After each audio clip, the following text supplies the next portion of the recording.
Hello and welcome to another edition of the Scoutcast from Fantasy Football Scout. My name is Joe. My name is Andy. And my name is Seb.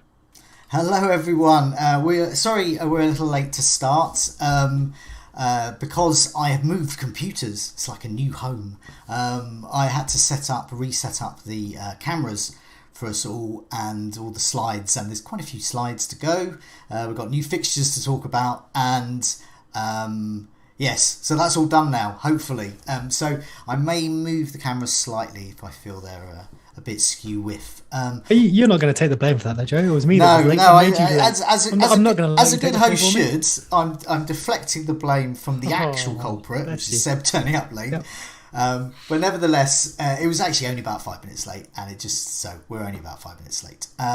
Andy, apart from me fiddling a bit with cameras and hopefully marvelling at this working, what else is coming up in the show? Didn't go wrong the last 2 weeks, did it, Joe? No, bit of a change. What's changed? What could be different? No idea. Anyway, we're going to have a bit of a quick recap of Gameweek 31, where Spurs did come to the rescue for a lot of us, because it was looking like a bit of a mediocre week before that. We're going to have a look at the latest fixture announcement, because obviously kind of the fixtures now are pretty much done to the end of the season, but we just have a few left that we're going to think about too, and then our latest chip plans as well. I'm going to lead a discussion about Salah out. That's right, Salah out, the highest scoring player in the game. We're actually going to have a discussion about whether we keep him in our teams.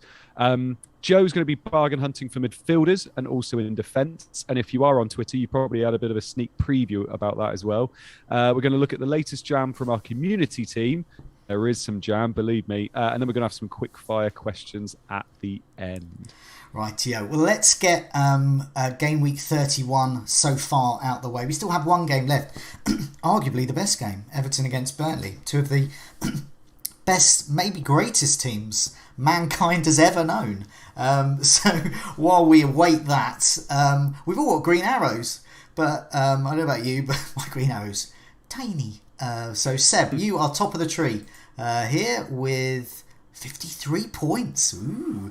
So tell us, if you run through your team quickly, who are your big stars and flops this week? Sure. Well, those 53 have come from a few places, as Andy suggested. A lot of Spurs in there. I think a small green as well. I'm 4.5k at the moment, but I think that will go down because I don't have Burnley or Everton. I've got Brozier to come in off the bench for Trent. But that's 2 points because Tierney did nothing. I'll get on to transfers in a minute because they were possibly quite bad. I have Dubravka in goal with 0. Trent with 0 will be subbed out for Brozier with 2. Robertson with 6. James with 0. Came on and then lost all his points immediately. Doherty did get 14 for me though. Captain Salah got 6, which was about the same as Captain Kane, I think, wasn't it? Give or take. Mm-hmm. Son, vice captain, got 12. Saka got 2. Rafinha got 5. Kulusevski got 6, and Lacazette up front with 2. Right. Before Arsenal played, I was actually quite hopeful of getting a few more points because not that I thought Palace were poor or anything, but triple Arsenal, I thought I'd get something. But Tierney's injured and might be out for long enough to mean it needs to be a transfer. And Saka and Lacazette didn't do too much. And then, the transfer I made last week was I brought in Reece James. And I also did Jimenez to Gelhardt. And I'm not really sure why, because in my head, I think I had to move on Jimenez. And then it was, we talked about Weghorst and all that. Should I do that? Realistically, I could have just brought in Reece James, which was for Luca Dean, by the way. I didn't need the funds to do that and left myself with a transfer in the bank because I had 2 free transfers. I did help Gelhardt because I was like, I need to move on Jimenez, and a cheaper striker makes sense because I won't play that spot and I'll put James in the team and I'll have Trent and Tierney as well. Well, now if Tierney is out injured and Luca Dean now has some decent fixtures on the horizon, especially if I'm free hitting 33, which I think I am, bringing in Gelhardt not only burned a transfer, but possibly set me needing one more because I might need to get rid of Tierney as well now. So a decent week, and I'm happy with my team, but I've probably cost myself 4 points there. Well, I think that's the trouble, isn't it? I mean, I have a similar issue with my team in that I'm sort of like tinkering around with things, and there is that danger of getting in a player which then could get injured, and then another player could get injured. And I quite like a system where you just store, if you don't need to make a transfer, just store it up.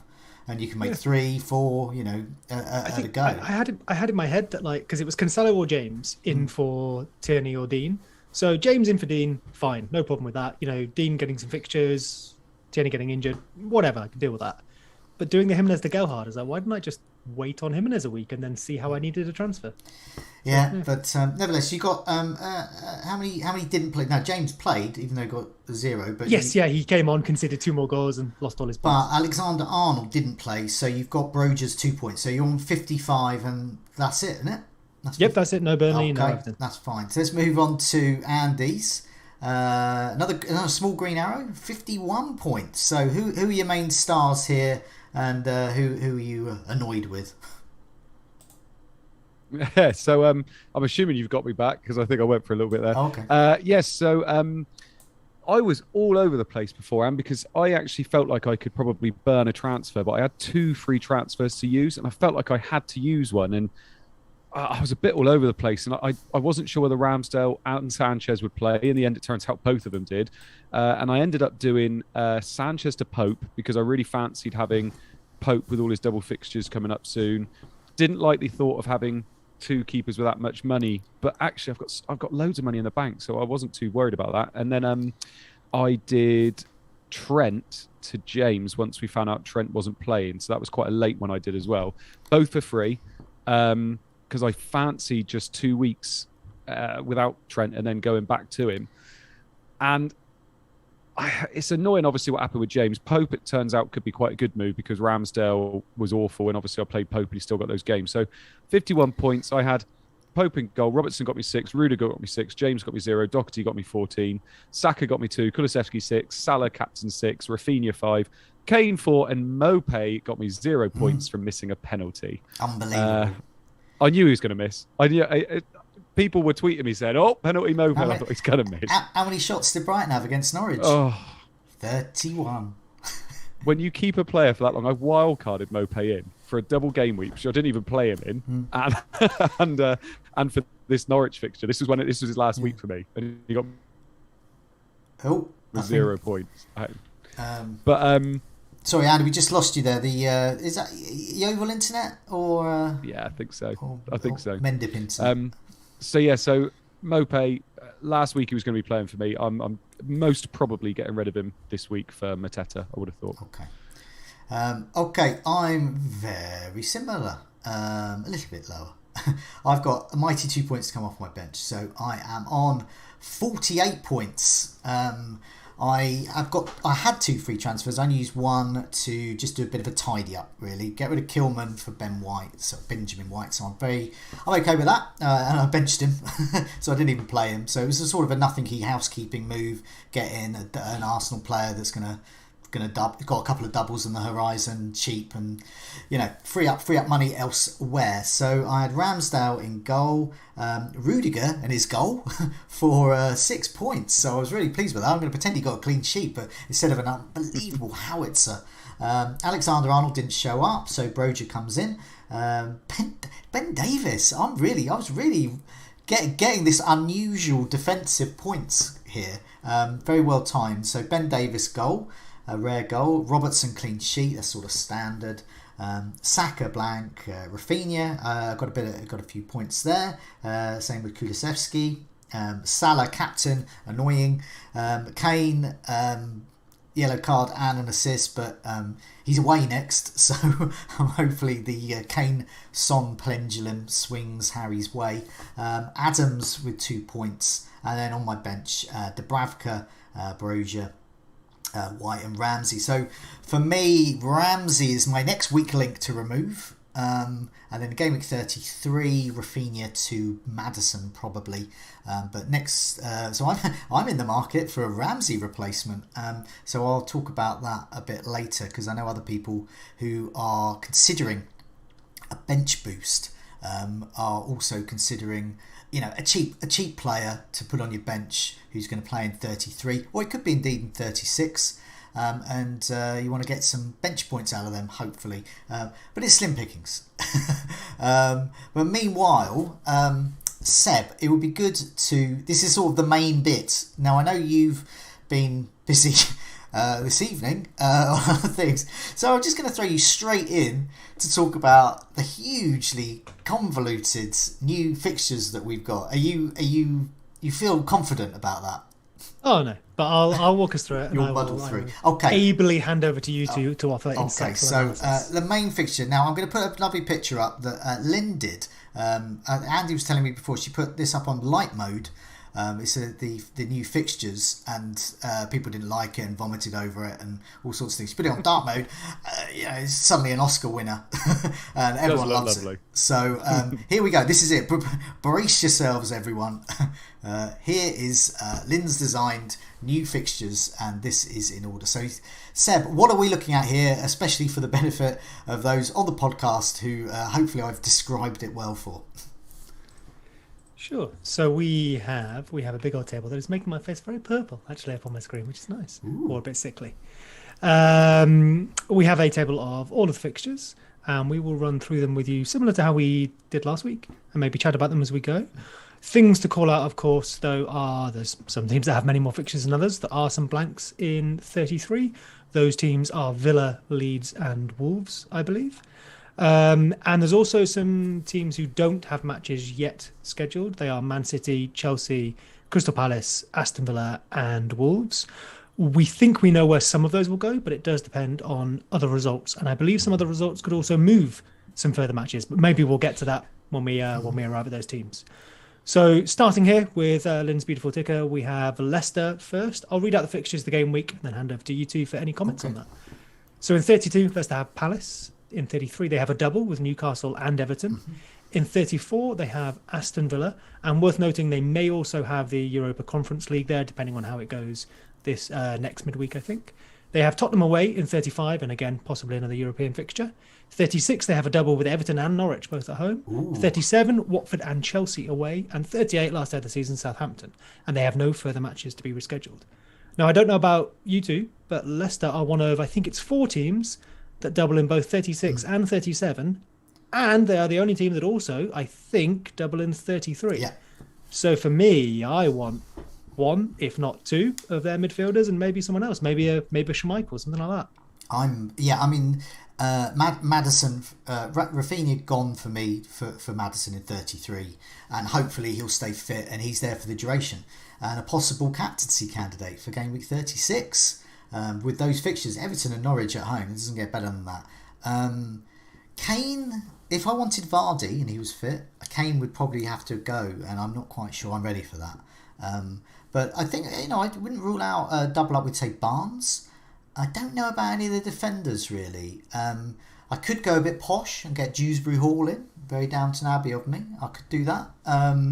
But as we'll see a bit later, he's not kind of the top of the sub 5 million midfielders. So that's how I look at that. 2 to 3 Leicester attackers looks great because they've good value as well. Yeah, I think a lot of people, especially if they own Rafinha or one of those mid-price midfielders, I think that Maddison to Barnes move is going to be very, very popular moving into double game week 33. And if you own someone like Rafinha, they're going to hold him for 32 and then go into him in 33. Yeah. I've been thinking an awful lot, and I was talking to Flapjack about this as well in the community, saying I'm finding it really hard to get excited about some of these moves coming up because I feel like just everybody's going to be doing them. Because someone like Maddison, if you're an engaged manager, you're going to be getting a Leicester player in double game week 33. And I think Joe's just hit it there in terms of I think you're going to need 2 or 3 to really see the benefit of it potentially, especially if you're in the 100k. Moving up is really tricky at the moment. So I quite like the idea of something like Maddison, and if Vardy's fit, I'd love to take a punt on someone like Vardy. If you can move some funds into someone like him, because I don't see many other explosive players you can really get into your team at the moment that other people aren't going to have. So if there's any sign that he could be fit, or if there's any sign he's not fit, you can get someone like Ian Acho, it's even better. But Maddison's definitely coming in for me. And if you could get someone like Schmeichel, I don't fancy. That's not too bad either, I don't think. I think the Kane to Vardy move isn't that preposterous if you got a free hit, because then you could do that. Yeah. Free hit. You could keep Kane, and then suddenly game week 36. This sort of a spoiler here for those listening on the podcast. Spurs' game week 36 double is Liverpool Arsenal, so it's not as great. Therefore, for that free hit in game week 36, Kane is very removable. For Vardy, who you could captain, then you get Kane back for Burnley at home for Spurs and Norwich away. So that's great. So if someone like me without a free hit or a wild card, that's a decision to make.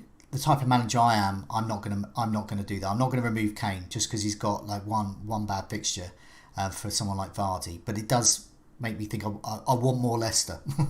Well, I think it's worth covering that obviously we're looking at this, I guess, just as if you only had transfers, for example. But most people are going to have a free hit.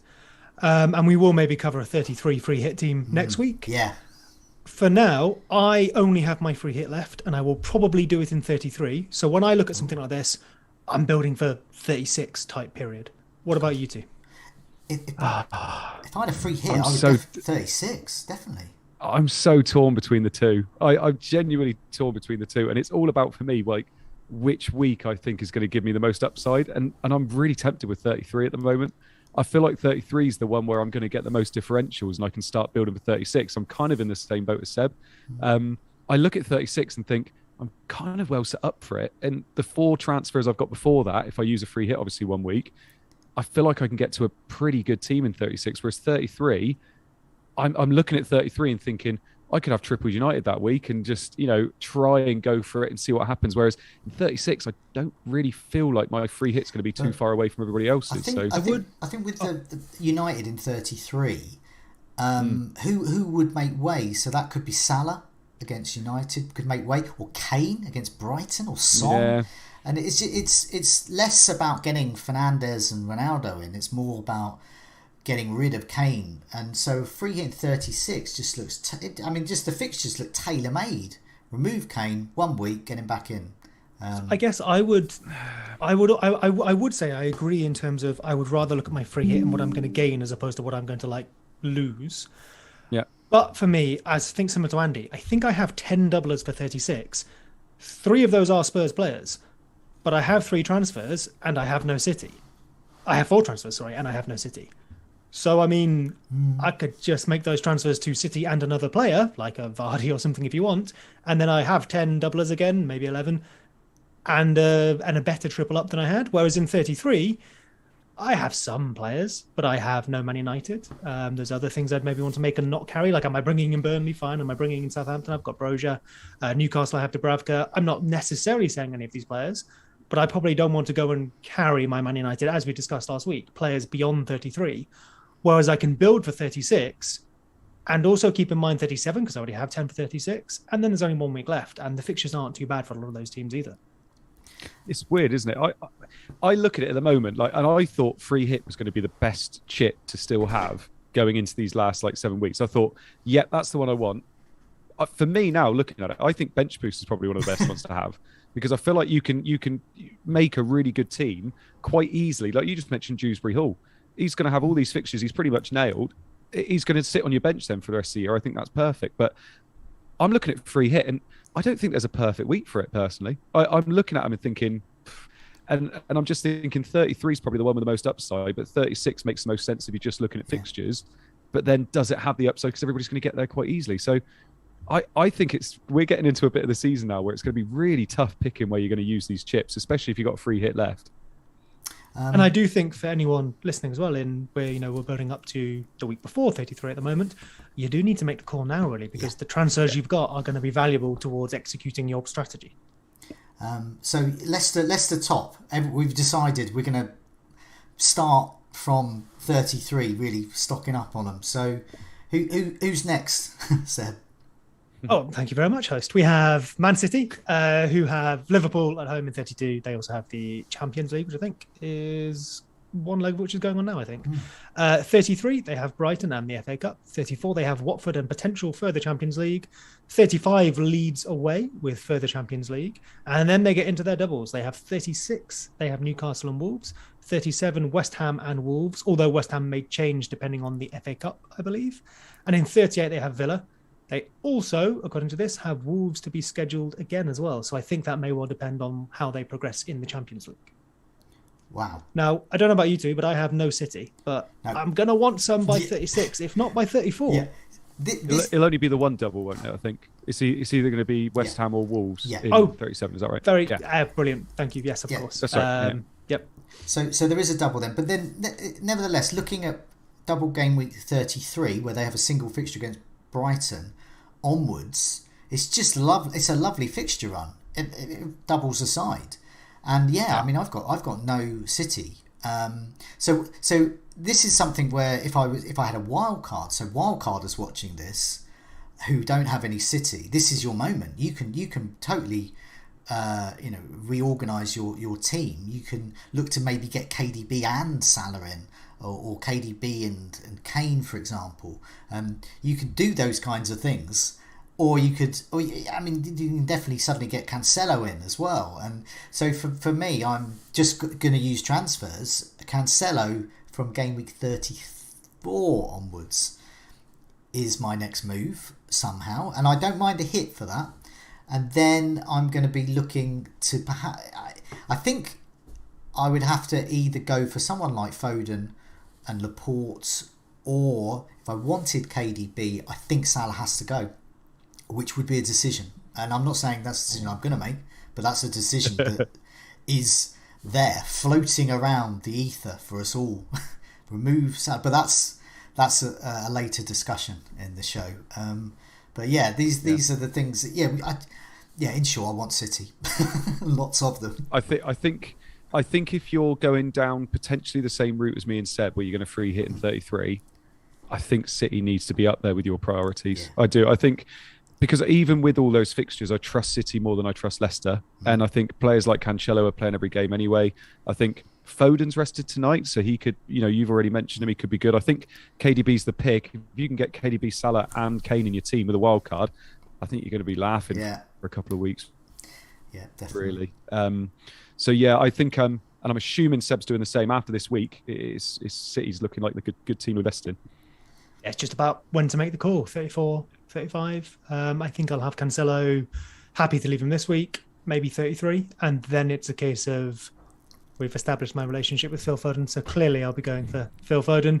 I think it's an easy midfield move. Maybe that's a Kulusevski to Foden, as I mentioned, making that triple Spurs into like a double City and single Leicester, something like that. Yeah.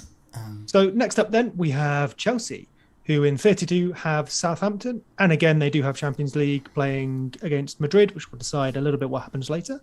In 33, they have Arsenal. In 34, they have West Ham. In 35, they have Everton. And in 36, they have Wolves, Leeds. And then in 37, Man United, Leicester. Again, depending on outcome of other matches, but potentially a double-double there, like some of the teams we've mentioned. And finally, Watford in 38. Now, I have Reece James, and I would like another Chelsea. But I've already mentioned a couple of midfielders that I want in my team. Havertz is possibly the one that I was going to say I'm attracted to. Havertz is possibly the one that I would like out of that, but I'm running out of midfield spots. So do we maybe have Reece James and Rudiger and leave it there? I've got Rudiger at the moment. He's one of the ones. He's just looking at the fixtures coming up in as well as all those good Premier League fixtures. There are all these other fixtures and games they're involved in. And so that says to me rotation. And unlike City are relatively stable, Chelsea are not.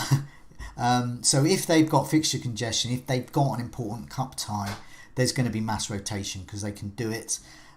So for me, that makes Reece James annoying. But nevertheless, he can get 18 points in just one fixture. A Mason Mount might be my kind of player. Boring, reliable, will get an assist or two every couple of weeks. Now that you mention, actually, I might go Mount over Havertz if I have to go for a longer than a couple of weeks. I think that's a decent shout. I think because Havertz is undoubtedly the top choice up front now. So if these cup games, if we're getting to the important part of the season for them, and if that is the most important game in a tight congestion, because some of these fixtures, they could be playing something ridiculous like Saturday, Monday or Tuesday, Thursday or something. And that says to me that it's probably going to be Lukaku or Werner up front in some of the league games, especially the easier ones. So they've got an easier Premier League game and they've got a really tough cup game, or they're still in Europe. That says to me, I just don't think I could take that risk on the Havertz, especially with no chips left. Yeah, I tend to agree. I think I said it last week that I would be their defence than their midfield. I think you've lost me. No, we're still here. You're slightly ducking in and out. The Yeovil internet, the man in the tractor, is still having to speed up a little bit. Can you hear us now? Hello. Yeah. Yes, I can. Yeah. I think I said last week that I'd be much happier investing in their defence and their midfield. I think I've got Rudiger and James, and I'm probably now, as long as James is playing, I think I'm probably going to hold those most weeks. And in free hit 33, they're playing against Arsenal. I probably won't have any Chelsea assets that week. But then it just looks lovely till the end of the season. I just worry with someone like Havertz. I think he's the sexy pick, isn't he? But if he is their choice up top at the moment, he's going to be playing the Champions League games, and I'm assuming Lukaku is going to start getting a few minutes. So he does worry me a little bit. I think the Dullard move with Mount's probably the way to go personally, but I think defenders, that's the way I would go. Yeah, and we know Reece James could well be rotated too. In fact, he either was or he was recovering from injury still. But with him, the upside, the ceiling, I think he's got equal or slightly better XGI than Trent for this season, whereas Cancelo's on about mid 0.2 per 90. Both those two are on mid 0.45. So he only needs to play every other match, if he put clean sheets aside, of course, to match Cancelo's potential attacking output. So that's a gamble I like. Whereas maybe the Havertz one of you both pointed out, less so, especially if we think, if this was Harry Kane, he plays every match. We know he can do that, but we also know that's maybe how he likes to be used. He wants to be in that rhythm, playing, every 3 days. I don't get that sense with Havertz, and then more so, Tuchel is a manager who will rotate, especially when he has a Werner, Lukaku, Havertz to pick between, and Mount does seem like, even with that rotation in mind, he can play in a couple of positions, and he does seem that consistent force in their midfield who is an ever-present because he dictates how they play and how they play well. Also, very, very worth mentioning as well, never, ever double up on Chelsea defence in the first game in April. Last year, they lost 5-2 to West Brom and I brought in double defence. This year, I invested in double defence and they lost 4-1 to Brentford at home. Never do it. Next April, warn me, please, when it's the last Scoutcast in March. Well, short Chelsea players. It's a new thing. So now we move on to another team that we should all short. Man United. I kind of feel like they just have singles for the rest of the season. They do have a double in 33, which is Norwich and Liverpool. So really, as we discussed, if you're free hitting, you can attack that. But otherwise, despite some decentish fixtures in 35, 36, maybe 38, I'm not sure that Everton, Norwich and Liverpool is a double, Arsenal, Brentford, Brighton, Chelsea, Crystal Palace is enough for me to want anything from their team other than a free hit in 33. Yeah. Let's say you weren't free hitting in 33. Are you targeting any Man United players? I'm targeting possibly the most boring Manchester United player on record. He's even actually got the most boring Brazilian name on record, Fred. Because he just fits nicely in my team, and he's bizarrely getting attacking returns. He'll be low owned, obviously, because he's called Fred and he's under 5 million. But he's the one I'm targeting as a Ramsey replacement for my bench boost in 33. I think he's... Oh, okay, because you're going to bench boost 33, right.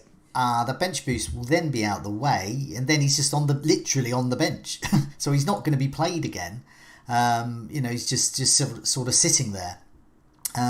So I think for me, my position there, if you're not free hitting, getting a Ronaldo in for Kane or getting a Fernandes in for Salah comes with a big risk. And that risk is you're getting rid of those great players. And I'm not sure I really can rely on Fernandes or Ronaldo week in, week out. But there is a decision to be made there. Can Jota, for example, in one of those midfield slots, beat or match Salah? And then Salah could become Fernandes. That is possible. That is something that managers should consider.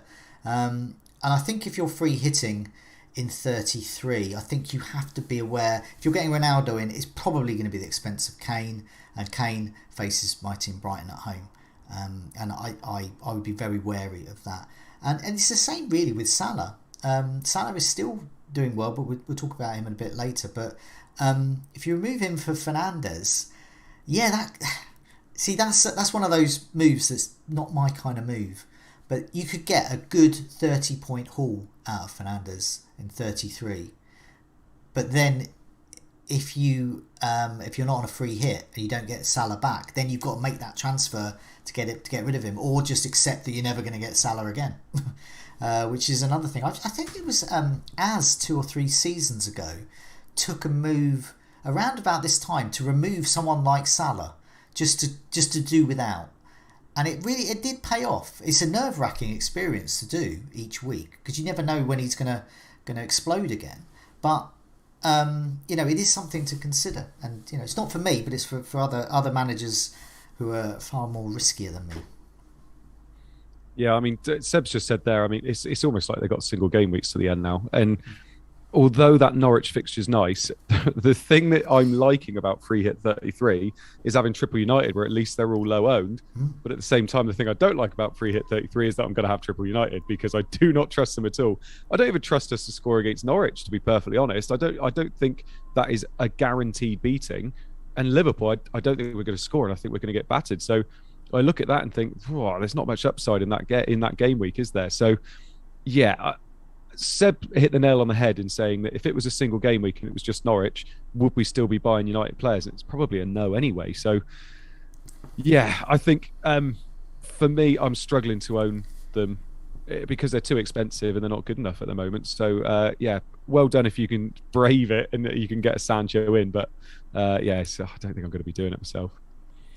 So let's move on to Arsenal then, who in 32 have Brighton. They have a double in 33 with Southampton and Chelsea. 34, they have Man United, followed by West Ham in 35. 36, they double Leeds and Tottenham. 37, Newcastle, and 38, Everton. I have triple Arsenal, although I guess I have double now because Tierney might be out for a bit. So I don't know if I'm going to replace him with Ben White. I think I might move elsewhere. What do you have, and what are you thinking of doing with your Arsenal players? Yeah, well, I mean, no, you go. Oh yeah, go on, Joe. No, you So I've got Ramsdale, Saka, and Martinelli. Obviously, Martinelli was benched this week for Smith Rowe, which I was quite surprised at actually, because I thought Smith Rowe was going to struggle to get in there. And there's nothing to say that Martinelli had any kind of a knock because he obviously was on the bench. So I was quite surprised that happened. So I am quite happy owning them moving forward because I think Ramsdale's one of the better keepers in the league this season. Martinelli and Saka can score against anybody, to be perfectly honest, and obviously they have those doubles. I think if I was a Tierney owner, I think I'd be turning away from Arsenal defence now. Not because they lost, just because I feel like there are other players I'd want to own instead of. Like I want to move on to a Man City defender or a Chelsea defender, and I feel like I would prioritise those higher than an Arsenal defender. Just because as well, I don't feel like there's an Arsenal defender that can get you those assists or attacking returns like a Liverpool, Chelsea or City player. So, yeah, but I think if you own Saka, you're going to be holding him to the end of the season because, I mean, his EO itself is just ridiculous as well. But their doubles, are we in love with their doubles? They're not amazing, are they? Southampton away, Chelsea away, and then Leeds at home's nice, but then Spurs away. I think they could be better, couldn't they? Yeah, well, I mean, I've got Ramsdale, White and Saka. So, obviously, yeah, Saka's not going anywhere. Ramsdale... goes nicely with Dubravka that I've got. So there are two, once again, for my bench boost in 33. But I'm not averse to removing Ramsdale, downgrading him to perhaps Schmeichel even, just for the sheer quantity of games. But yeah, Saka's going nowhere. And White as well. He's great value. 4.5 I've got him for. So, he's just going to... Once again, I'm getting that bench boost out of the way. So he's really going to be on the bench. He's probably going to be my first sub most times, second sub or something. But he's also really, it's handy because you never know with Arsenal. They could do well. So for example, they're double in 36, Leeds and Tottenham. North London derby, you would imagine Kane or Son would score, but nevertheless you don't know. But Leeds is a good game for them, Newcastle as well, and Everton the last game of the season. So, there's loads of injuries and stuff. Ben White's one of those players you can sort of rely on. A bit like Connor Cody at Wolves. It's like if you're sort of... no one ever says, I'm stuck with Connor Cody. The guy that occasionally gets clean sheets, occasionally scores. He's always somehow on your bench and you sort of wish you'd got another injury elsewhere and he came on. And that's how I feel about Connor Cody. And I think Ben White's in that quarter category. Sort of just... nice, simple, rely on them. There they are. They're not the heartbeat of your team. They're just sort of a little sticking plaster in case of emergency. I think that's fair, maybe because of the price, and he's been great value so far. But I wonder if Ramsdale maybe save points, although I don't think he really got many against Palace Yeah. actually. But if I did have Arsenal players, I wonder if looking at those fixtures, especially the Tottenham one, maybe from an attacking point of view, Tottenham's defense has been good this season, especially under Conte. But I would be more confident, say, holding Lacazette and Saka than, say, White and Ramsdale going into those matches, I think. So it might depend on who you have out of Arsenal. Yeah, I just think Lacazette's just not, like all strikers this season, apart from Kane. Really, they're just not worth. They're just not worth it. Oh, Lacazette's done me great, mate. Just so many assists, little penalty here and there. It's been fine. But occasional bits. there's some funness to find, maybe. Yeah. Yeah. I want more for that sort of price and an attacking spot there. So that's why Saka's such great value, and that's why it's so annoying about Martinelli, because he was on my team earlier, and I was considering getting him back in, but I'm not even sure if he's going to play each week, and it's very frustrating because he's a great value, great player. I think he's played most of the time. I think he was ill or had COVID the last game week, and then this one he was benched. But I think someone's already mentioned in the chat that he flew to Brazil for internationals, but didn't play. But obviously has had a lot of travelling and stuff. But I think he's first team. I think he's pretty much now because he's keeping Smith Rowe out. So I think if you've got him, he's fine. I probably wouldn't be bringing him in now. I think if you were bringing someone in, it would probably be someone else. But I think if you've got him, I think he's fine to hold. I don't think I'd be getting rid of him anytime soon, just because he is great value, really. So the conquerors of Arsenal and the stealers of FPL points, Crystal Palace, have Leicester in 32, Newcastle in 33, and some FA Cup as well. I think is that Chelsea. So we would expect them to lose that, which then will mean the rest of the fixtures should fall as we have here, I think. In 34, we have Leeds for Palace. In 35, they have a double of Southampton and Aston Villa.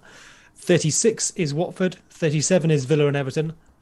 That might be wrong then. Have I mixed those up because we have Villa twice? And then 38 is Man United. I think one of those might be a prediction then. Yeah, it's a prediction. Just double check that for you. If it's like, excellent. Yeah, if it's there twice, then that's just, it could go there, but it's going to go somewhere. Lovely, thank you. I've retweeted this as well, and we'll attach it onto the end of when the Scoutcast is tweeted as well, so you can have a look for yourself in case I make any errors in reading it. So Are we Crystal Palace defenders, strikers, Andy? Yeah, strikers.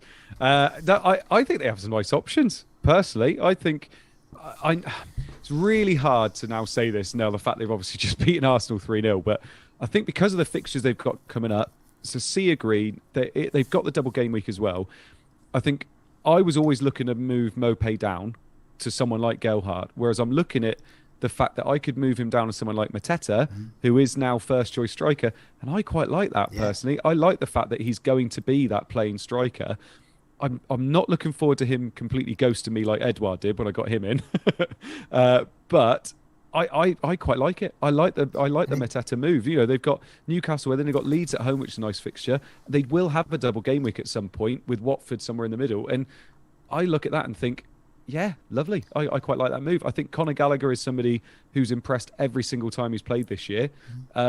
Zaha, if you really want to go a little bit higher and you've got those funds to spend, I was watching, he looked great against Arsenal again still. He's still the same Zaha, but he's not Zaha under Hodgson anymore. You know, they are getting chances. So I think there's probably quite a few people you can invest in. Was it Anderson got 2 assists last night as well, didn't he?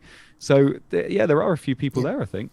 Mitchell, Anderson, great value. Great value in defence, especially with wildcarding. If you're wildcarding and you're going to bench boost in 36 or 37, whenever Palace are there. Palace are those sort of that nice sticking plaster team. Lots of they're cheap players you can put in. They can go on your bench. You could get value out of them as on a bench boost. And you mentioned Mateta there. I've got Che Adams. Che Adams to Mateta frees up more money for me. I've got about 0.9 or something in the bank, so that upgrades Ben White or so, or another cheaper defender to the likes of Laporte or Cancelo. So this is the move that I think a lot of people will make to downgrade attackers to move that money into defence, or indeed to those midfield places. But Zaha's a player that I don't know. I'm quite keen to get Zaha in if I can. I've got him in our community team, And he was doing really well until I think he got injured, so I removed him. But he's always low owned. No one ever wants Zaha. But as a Brighton fan, Zaha's a nightmare player. He's really good. On pens as well. And he's on pens. And he can easily get you 10 to 15 points in a match, just like that. And so, he does get dispossessed a lot because he runs a lot. So bonus-wise, you might be a bit lacking. But he can get good hauls, though, just for goals and assists alone. Yeah, I think in terms of positions, I think Mitchell, Gallagher and Mateta, I think are all great budget options that you can literally put in your team, and you probably won't have to transfer them out again this year because you'd be happy holding them. There's your bench boost as well, a bit later in the season. Really like it. I think that's nice, as we've discussed, I think, last week as well, where we were looking at these options. A bench boost, if you have it, could be a bit awkward, as Joe's mentioned, and you're using yours in 33. If you can bench boost players that can be benched the rest of the time, that maybe, while normally, you want to maximise your bench boost, especially if you've got that wild card, with so many other attractive fixtures around, you probably do want those funds in your team, apart from that week that they're working for you on the bench. So I think that's a nice compromise there. Speaking of compromises, Burnley. They have Norwich in 32, then, and they have another match this week, don't they, Everton? West Ham, Southampton, double in 33. They have Wolves in 34, Watford in 35, Villa in 36, another double of Villa and Tottenham in 37, and that is back-to-back Villa and Burnley matches in game weeks, I believe, and then Newcastle in the final week. Now, if this was any other team, you'd say that's a lovely run of fixtures, but it's Burnley.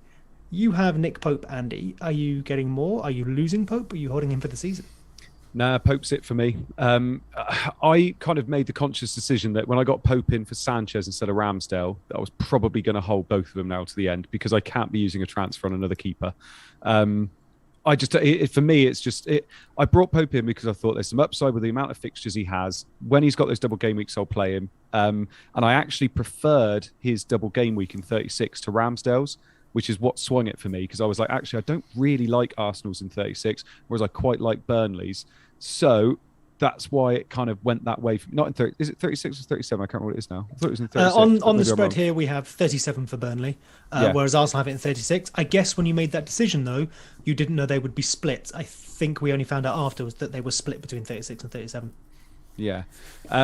So that's why I went for it. So I think now I'm probably just going to keep him. And if anything happens, obviously maybe I can make a transfer, but I don't really want to. So I won't be getting any more. I've said my piece on Weghorst over and over again. I think people are seeing now what they're getting from him. I know it was in a tough game, but I'd be surprised if he gets anything against Everton as well.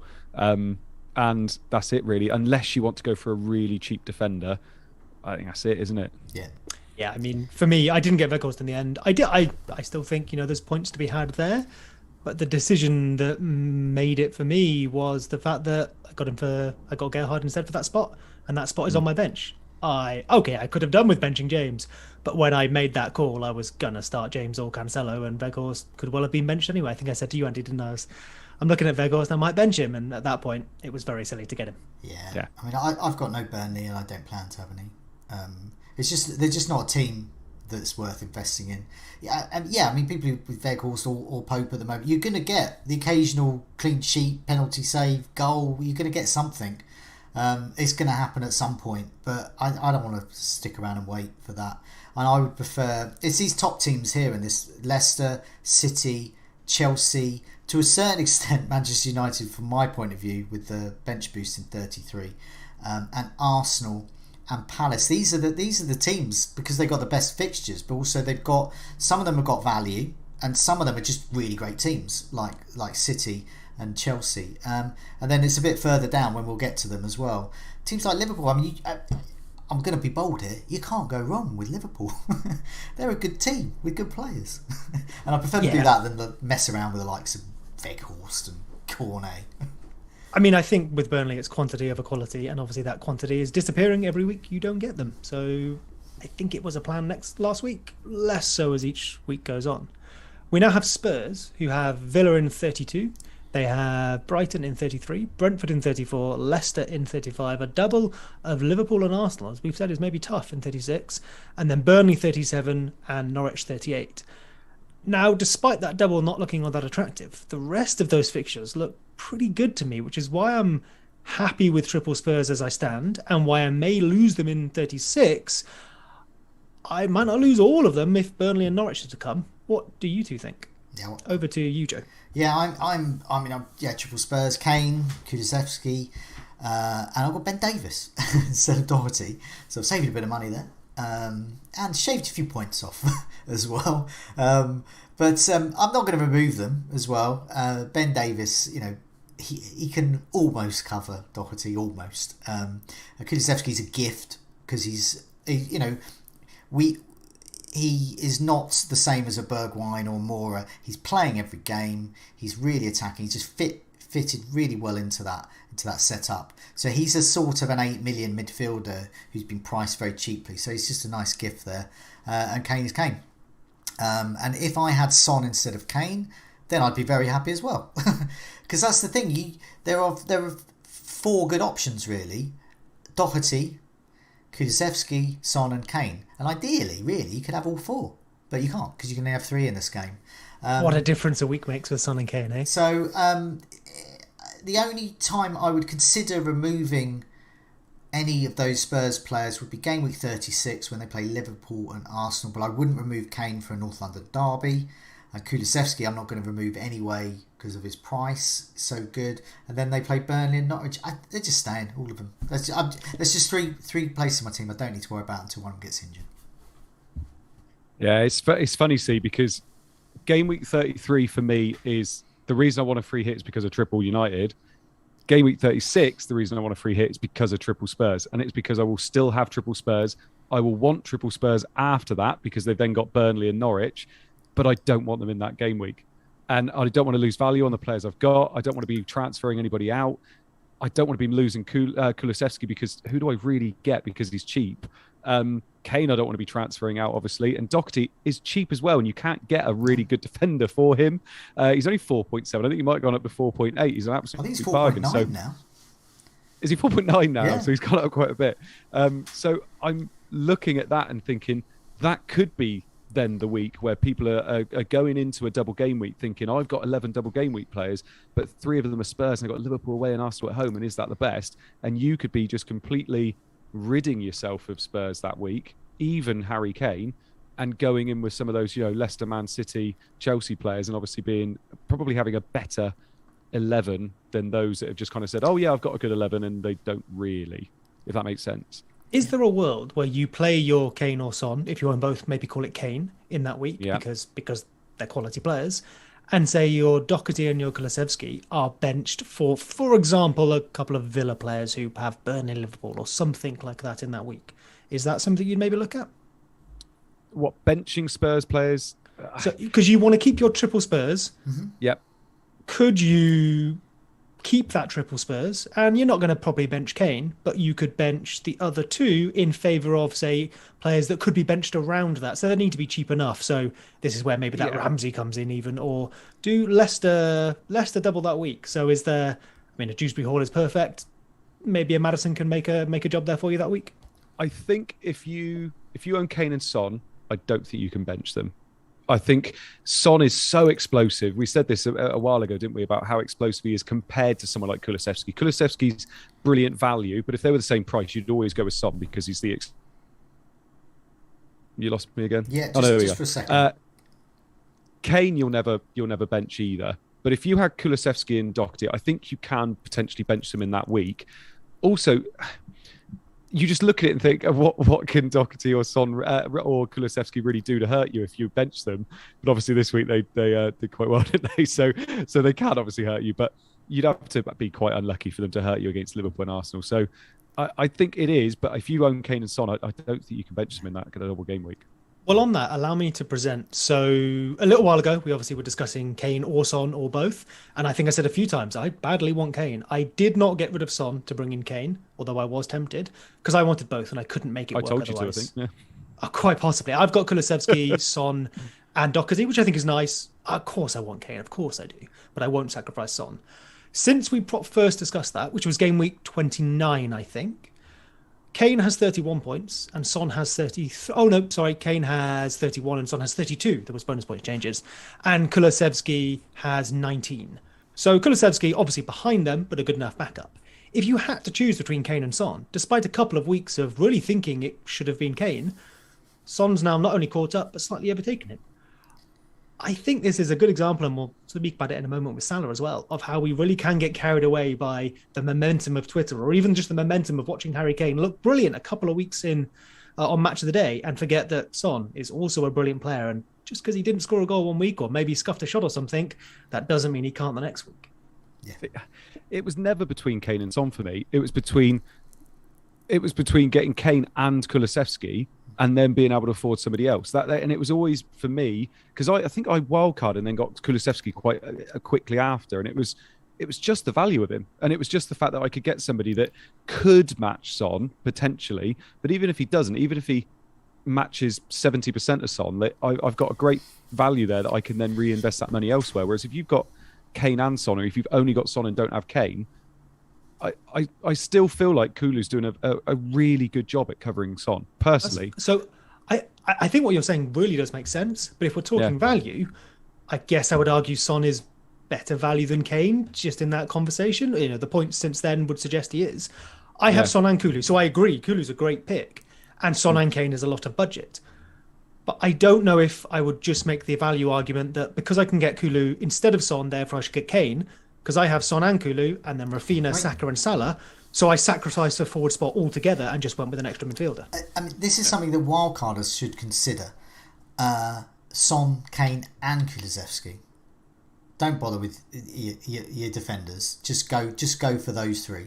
And that's going all out. That's going to be very low owned. And if all three of them kick off in a match, which they very well do, and Spurs concede, which they can very well do, and so there's no returns for, say, the likes of Doherty, then you could be looking at a nice differential there. It's just something to consider, just to be a little bit different towards the end of the season, and on a sort of a risk-free difference there.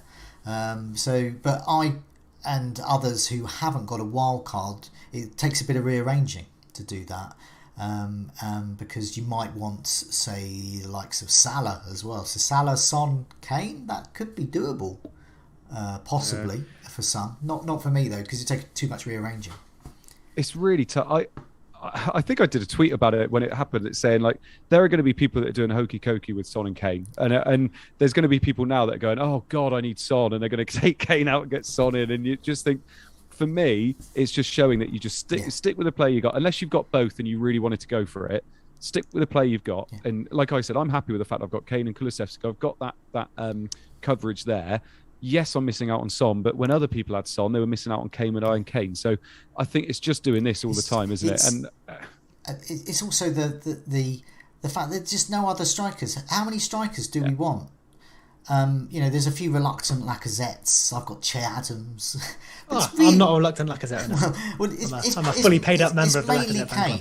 And if Vardy's suddenly fit there, but it's basically it. Whereas midfielders, I reckon, all of us could have about 10 midfielders at the moment. There's about 10 midfielders I'd be really happy to own. Even more. There's so much great value, so many good attacking assets there. Leicester have Barnes and Maddison, for example. Then you've got Saka. Then you've got the likes of Martinelli, if he can get his place back, which his place is not really lost, I don't think, as Andy was pointing out. And there's just so much choice there, and I think that's the reason people have gone Kane over Son, and it's just worked out fine. Really, it hasn't hurt anyone. Son owners are fine. Kane owners are fine. We're all happy. Yeah, I think maybe this is a bit of hindsight, but going forward, I have a 4-5-1 setup. I'm very happy to keep that. I think that works for a lot of people. Whether you have Kane up front, obviously I have Lacazette, but that's because I have Son. And I guess instead of, I've got Kulusevski in midfield, so I've traded that 6.5 forward or whatever for that midfielder instead. I think 4-5-1 works nicely, whether you have Kane, Son, Lacazette, whoever. I just want to say in the live chat, John L. I haven't said hello to everyone in the live chat. It's just because the way my screen is at the moment, I can only see a few of you.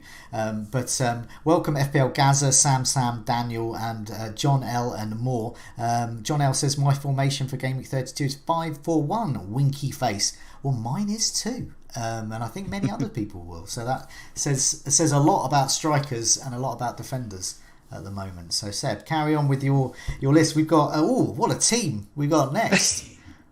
The mighty Norwich. We have Burnley in 32 for them, Man United away in 33, Newcastle in 34, Aston Villa 35. We then have a double of West Ham and Leicester, so middling to tough there in 36. Wolves and Tottenham make up 37 and 38 respectively. I don't have Norwich players. I don't think I will have Norwich players. Maybe I'd stretch to a Pookie if I needed that forward, but otherwise are we scraping? What do you think, Andy? Yeah, just no Norwich. Move on. I look at Norwich's fixtures and I think game week 34, Newcastle play them. So if you've got Fraser or Chris Wood or someone you've got in for game week 33, double game week 33 from Newcastle, you can happily keep Newcastle for that Norwich game, and then when their fixtures stiffen, you can remove them. So that's what that says to me about the fixtures. That's fair enough. Target Norwich, the worst. Let's move on to an equally exciting team in Watford. They have Leeds at home in 32, so an easy win for one of those teams. 33, there's Brentford. They have City in 34. 35 is Burnley, a double in 36 of Palace and Everton. Leicester at home in 37, and Chelsea on the final day in 38. I have Foster on my bench, and maybe that's only going to be useful in 36. I don't want more than that. Is anyone still holding on to Dennis or King? No. Do you know what? I was looking at, but before I stumbled across Mateta again, Cucho was somebody I did have a little bit of a look at because their fixtures are so nice. But I think when you've got like Brozier, Mateta, when you've got those players that, yes, they're not, Brozier's not scored every week, but he's still so cheap that I think those are the players you're going to be going with, aren't they? Whereas Watford, I feel like Watford could start playing okay soon. But they're not going to do enough to keep him up, and I don't think you're going to want the assets. I think I've quoted this guy before. Sky managers will know him. Ian Parrin at Plan It Sky. His great motto in Sky: get attacking players from attacking teams, defensive players from defensive teams. Watford under Roy Hodgson do not get the attacking players. It's just not worth it. So if you're going to get any, Foster does a job on the bench, but move on, I think.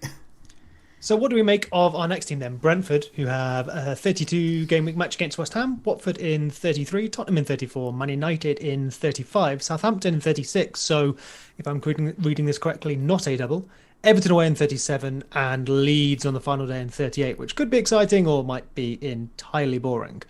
There are no doubles there. They have just crushed Chelsea, but is that enough for us? What do you reckon, Jay? No. Ordinarily, there's just too many double teams, and there's value there in the likes of Arsenal and Leicester.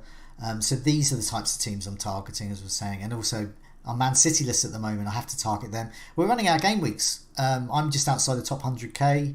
It's game week 32 approaching. 6 game weeks after that.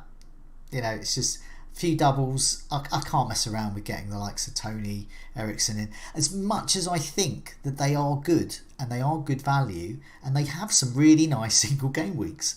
And Brentford's, because their ownership style, their sort of money ball approach is very similar to Brighton's. I have an affinity with their style and approach, and I think they will do well. So I think if you do have any Brentford players, there are sort of possibly a hold if you can bench them, but I don't think they're a buy because we've got all these other options you've already mentioned in the list high up. Andy, would you, for our next team, Southampton, hold or buy their players? I know Joe's thoughts on a Southampton striker. So we have Chelsea in 32. 33, they have Arsenal and Burnley in a double. 34, Brighton. 35, Palace. 36, Brentford. Liverpool in 37, although I have an asterisk there, so there might be something moved, I believe. And 38 is Leicester.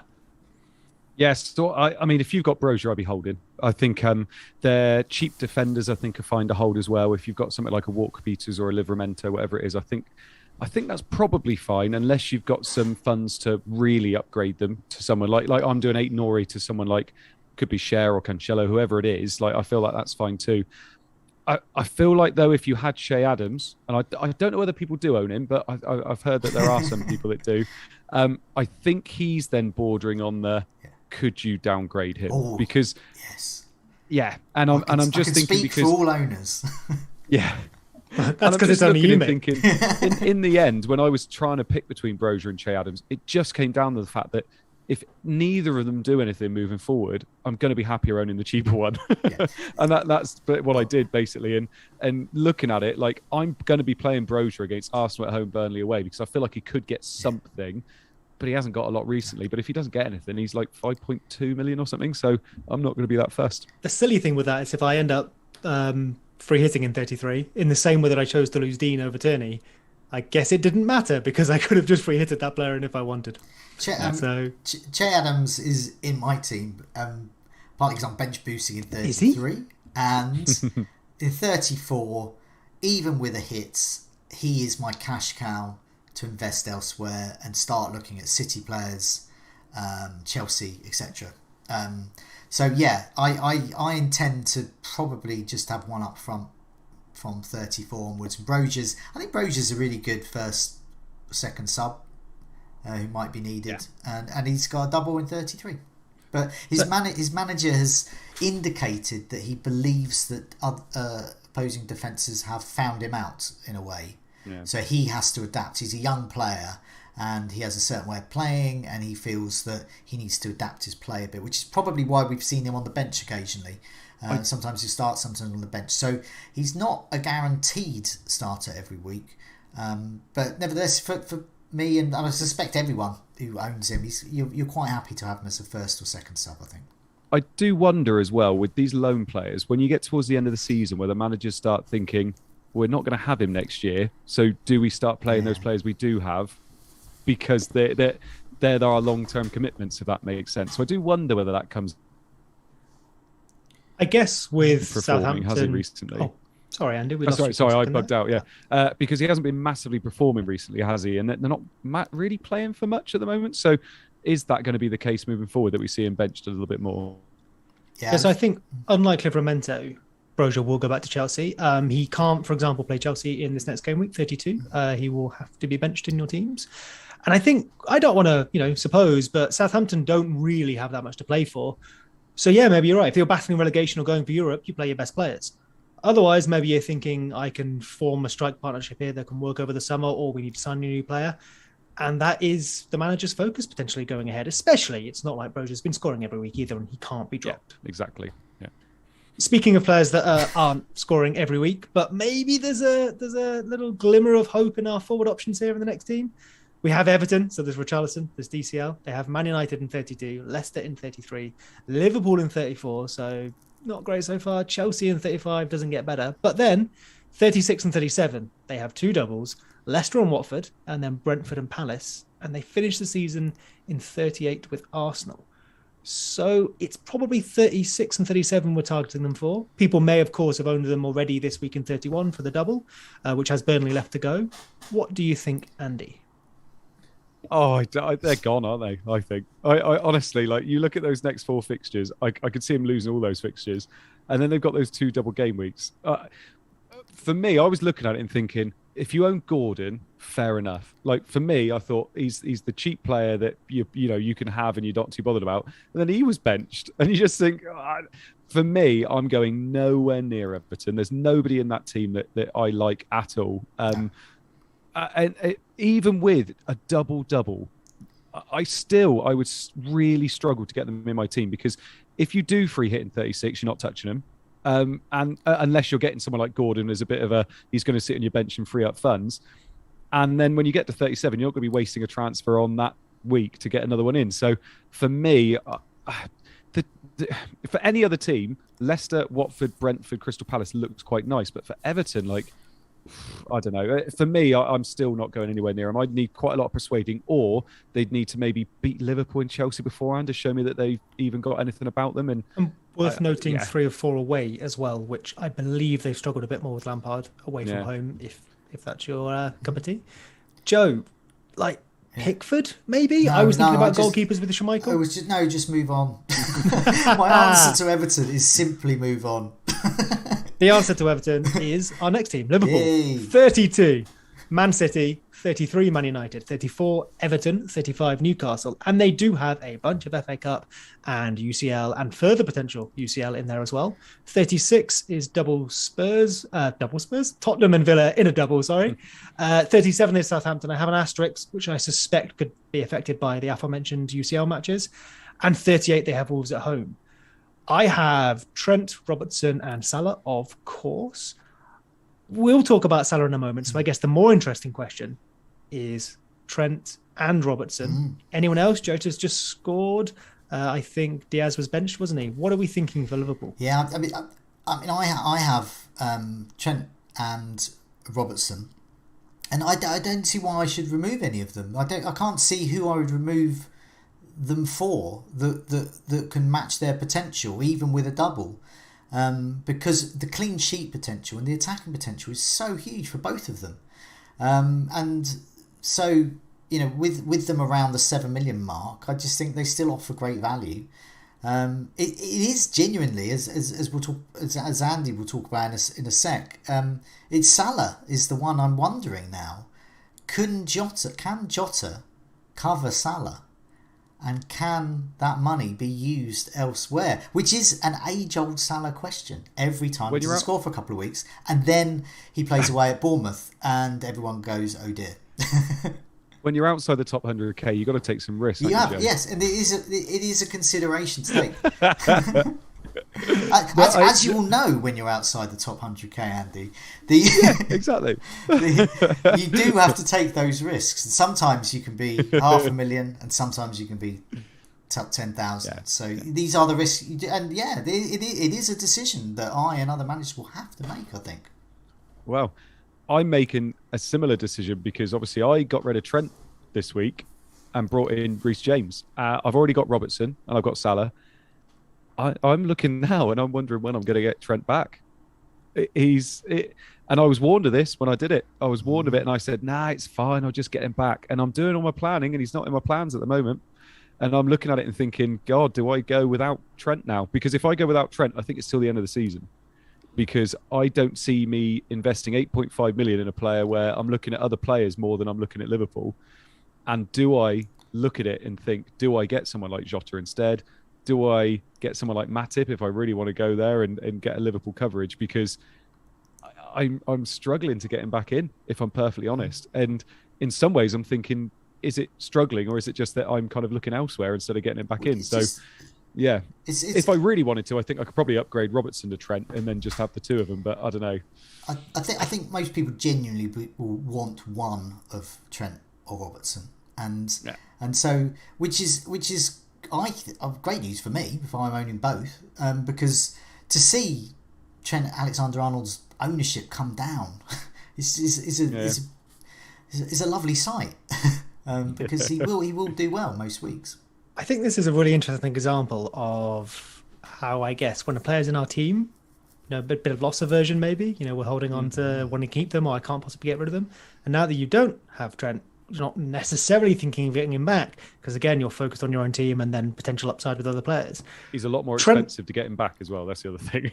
That's a good point, and maybe that does actually play into what I'm saying. But I guess Trent hasn't changed. Only your position relative to Trent has changed. So it's interesting how that changes your decision-making process.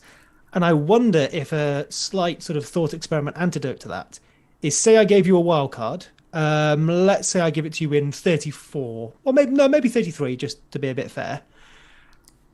Do you pick Trent? This is it. But I don't think it's just that question, though. I think it's, do you pick Trent and Robertson and Salah?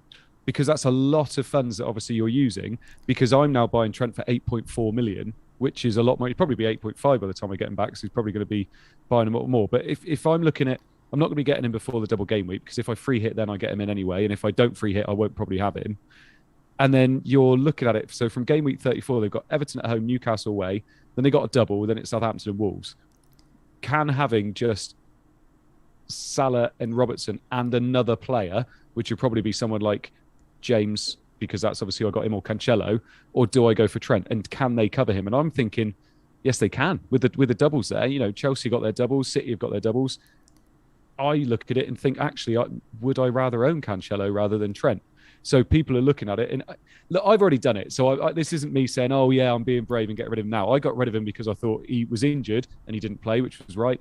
And then obviously he was playing City, and I think they're going to concede, and I don't think he's going to get an attack and return in that game. So I looked at it as a 2-week. I'm going to do it, see what happens. I brought Reece James, and he got 0, so didn't really do that well from it. But it's an interesting dilemma for me. I will probably go the rest of the season without him now. Sure. I think, and I mean that, that idea of if you wildcarded in 33, you can just extend that each week to 34, 35. I think 36 is an interesting one. If you're wildcarded, then suddenly maybe you think you should bring him in. To answer just one of your questions as well, Andy, when you were like, if I did wildcard him in, but then would I get other players? I think if you did run that experiment through, you could then prioritize, because of course we're talking transfers. And maybe that, where your value thing comes in, you'd go, well, you know what? I need Salah, I need Robbo, I need a Leicester player, whoever it is. And maybe you just run out of transfers. Is that what you're feeling? Well, do you know what? I've been all over the place with whether it's 33 or 36 I free hit. And as we've been recording tonight, I'm now edging towards 336 again, just because of that triple Spurs not having to have it. And now I'm thinking, well, if 36 is the week I'm most worried about with Trent, I just get him in on free hit and I don't have to worry about him then. So, do I then get the triple Liverpool, get rid of the triple Spurs, and then I don't have to worry about him for the last 2 weeks? So I've got Robertson and Salah, and the week I'm most worried about, I don't have to worry about. So, it's an interesting one. And I think there's not very many managers that maybe did it, but I feel like it was a decision I made in my head that it would probably be for the longer term that I wouldn't have him. And I've just got to live with it now. Bringing someone from the live chat here, CH was saying, this, expanding on that point around Salah, I've considered no Salah because it allows for Jota and KDB. So if you're thinking Salah and another midfielder there who's quite good, and then or Jota and KDB, that is a tough choice, because Jota and KDB could really quite outscore Salah and whoever else you have there. So it's just a consideration there. Once again, it's going to tease me. It's going to definitely tease me, that the Salah out move. Let's wrap up some of these lower teams then before we move on to that Salah chat. Who's next up after West Ham in the order of merit here for fixtures? Yeah, West Ham don't have doubles, just to mention. And some tough fixtures, some okay ones. It's almost a shame that they've fallen off our radar, but I don't think anyone's going to be considering them too heavily. Aston Villa are after them with Tottenham in 32. They have a blank in 33, Leicester in 34, a double in 35, and a good one, Norwich at home and Crystal Palace at home. Then Burnley and Liverpool in 36. I think 35 is a single, with Norwich. Burnley and Liverpool in 36, and then Palace and Burnley in 37, I think here. Yeah. That might be a typo, or I'm misreading. And then it's just, it could be an even. There's certain fixtures they have. I think it's Burnley they play twice, not Palace. We've got Palace in there twice. Yeah, they've got to play Burnley a lot. Yeah, indeed. I think looks like being 36 and 37 for back-to-back, and Norwich in 35. But that run is good. And I think after losing them and maybe ahead of 33, I may well want them back. Coutinho and one of the defenders, and Luka Dean has slightly better stats, so I know I'm going to go back there. What about you, Joe? Yeah, well, I mean, I've got Ramsey and I'm going to remove him because, there's much for muchness there. I think Ramsey's good for a bench boost. If you are going to bench boost in one of those Villa doubles, Ramsey's your man there because he could get you something. But for me, he would largely be on the bench. He's no good to me in 33 when I want a bench boost. So... but looking a bit further ahead, there's lots of other players I want. We've already mentioned them: Leicester, City, Chelsea, etc., etc. But with Villa, it's hard. The allure of someone like Coutinho, who we've seen do really well in a double, and that's going to play on people's minds. And the feeling is that he'll do it again. He may do, he may not. But I'm not sure about Villa at the moment. Like my own team, Brighton, their form is not good.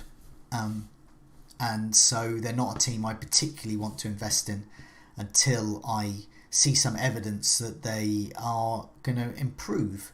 Having said that, Matty Cash could be in my team around 36 or 37 because he's great. Allow me just to present the idea there that when you say you want to wait for them to improve, the fixtures are there for it to happen, and owning a player when they improve would be nice.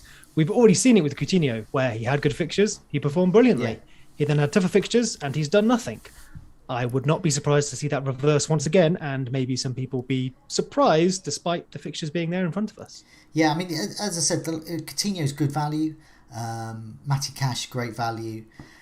Ollie Watkins was in my team for a while. He's slightly frustrating to own. I can say that from experience, but nevertheless an option.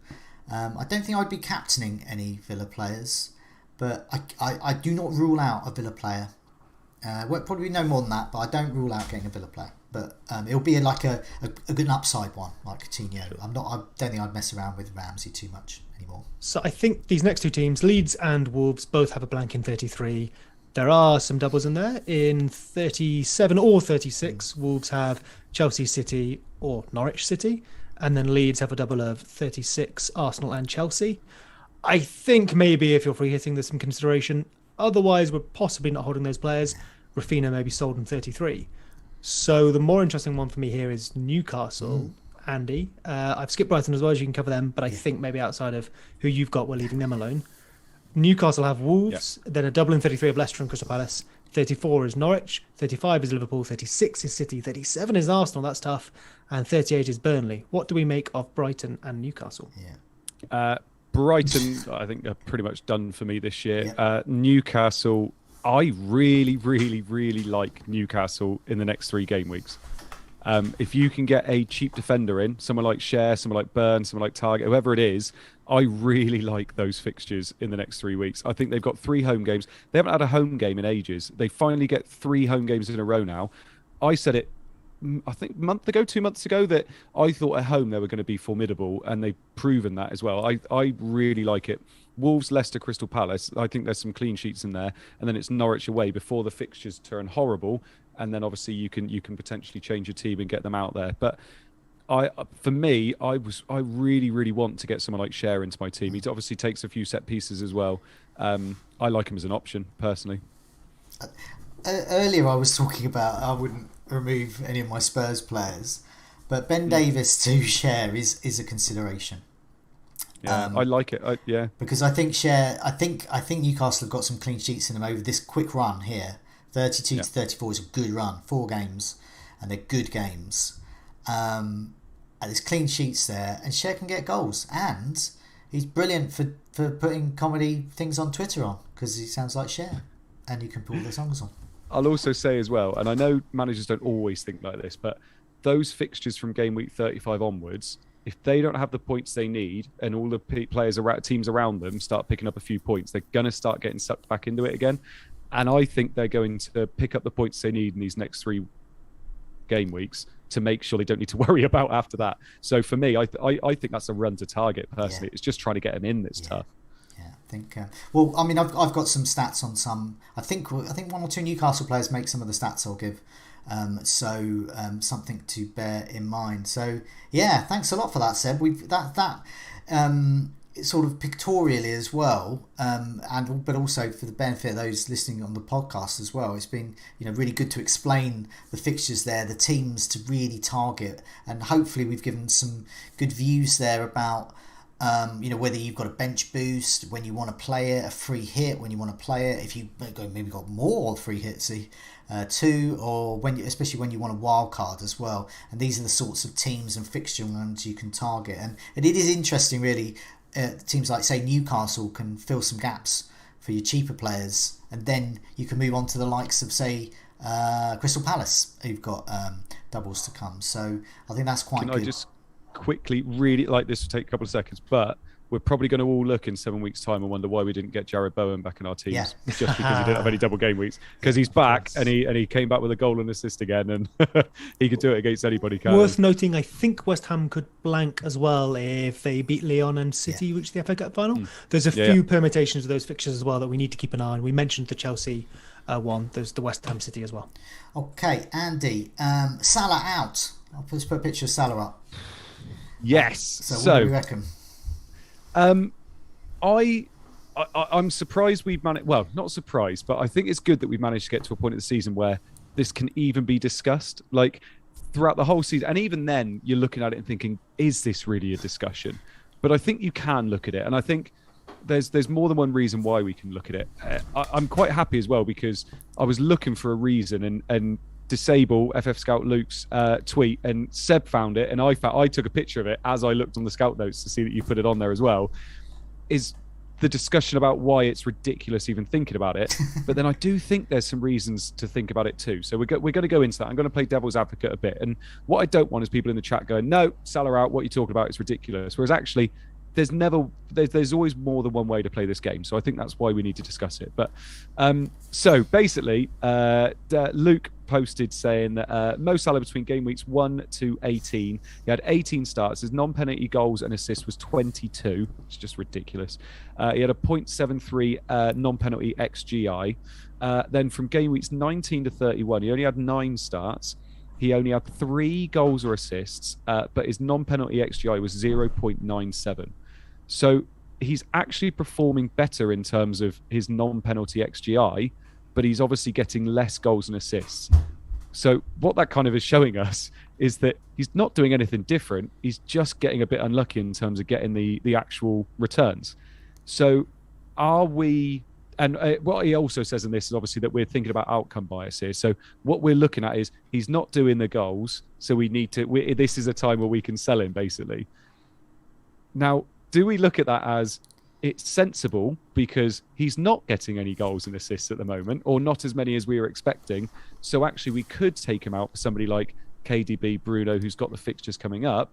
Or is it, no, hang on, he's still the same player, he's still getting all the chances, he's just getting a little bit unlucky maybe at the moment, so keep him because he is Mo Salah?